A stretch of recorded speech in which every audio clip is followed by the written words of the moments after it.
Sir, can you tell us more about what you know of these, what appears to be an organized effort na inuulit-ulit mo? Well, you know, Ina, I'd like to tell you more about it, but I am really limited. If you want more information, siguro tanungin natin si Secretary June Esperon.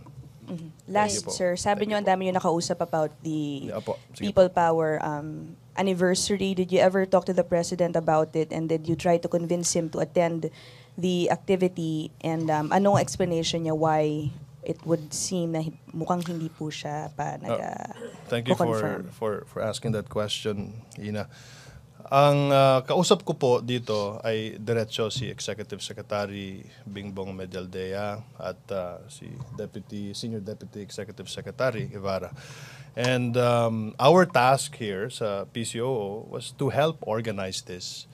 And it was mainly ES and the President who talked about it. Okay, Thank you. Marlon Ramos and Benji, last question. So just to quote from the, that official transcript sent to us yesterday, you said meron din po tayo natanggap na mga report, Pinky, na as much as $1,000 ang pinamigay dito sa Presscon. Hindi ko na lang papangalanan yung aking source, pero Okay. mayroon daw pinagbibigyan ng ganitong kalaking halaga. So kung may pinagbigyan, may tumanggap. Okay, let me tell you about this, Marlon. I'm a Bisaya. I grew up in Cagayan de Oro. I also grew up in Surigao, and my Tagalog may not be as perfect as your Tagalog. So, let's That's put it it. at that. Okay. Pero doon sa dulo, sinabi I categorically say, di ba? I said that doon sa dulo ng tanong po ni Pinky Webb, nandito.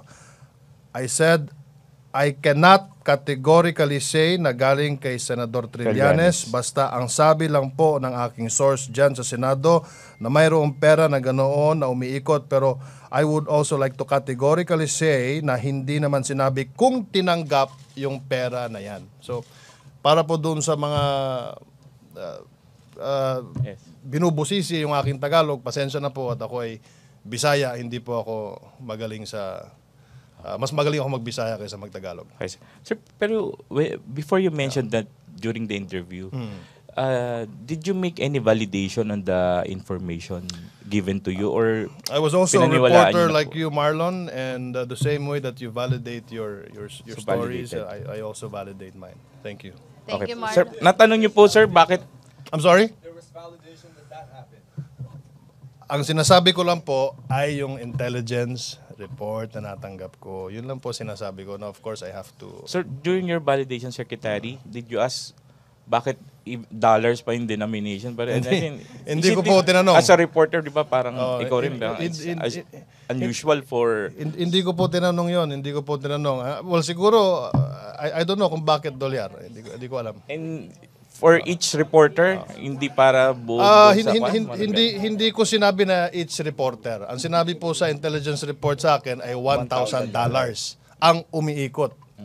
So that's 50,000 pesos. Yes. Bakit naliliitan ka ba, Joseph, sa $1,000? Hindi, sabi mo kasi for everyone. Well, you know, $1,000 is $1,000 and hindi po lahat eh. Ito lang, Secretary. Sir, pardon me for asking this. Pero you keep on harping on na there's a plot to unseat the very popular President Duterte. When, in fact, Secretary June Esperon and SND Secretary Lorenzana already shut down those allegations. Well, ano po yung basis on when the two of the highest security officials of the government are saying na hindi totoo, walang ganyan? Alam mo kasi, Marlon, siguro merong mga reports na hindi po nakakarating sa lahat.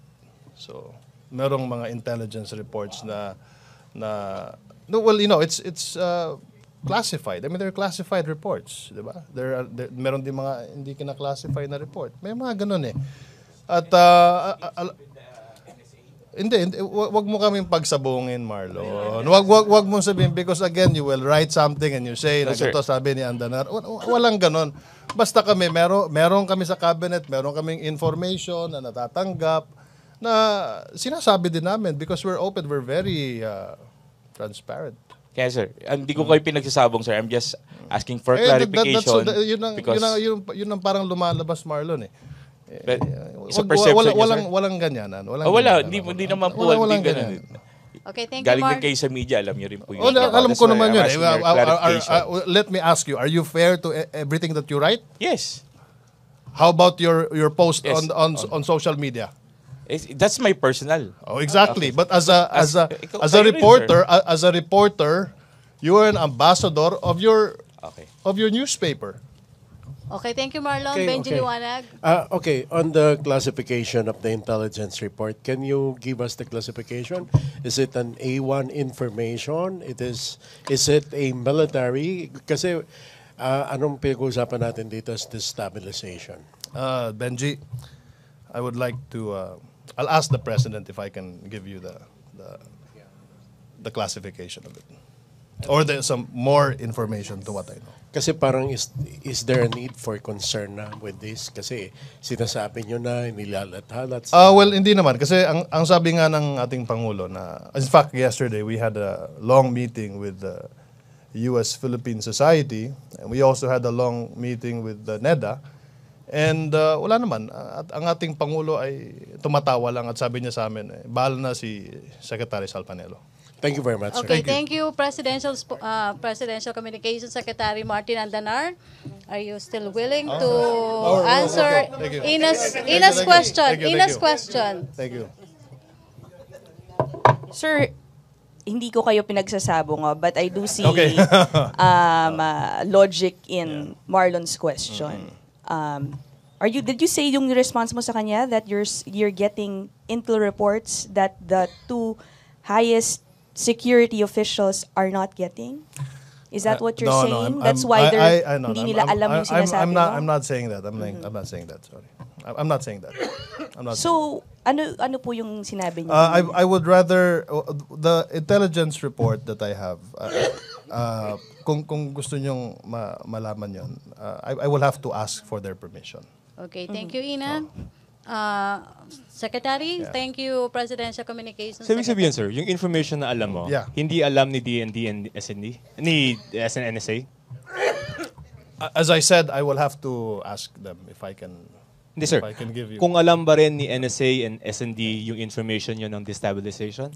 No, I will have to again. I will have to ask the proper members of the cabinet.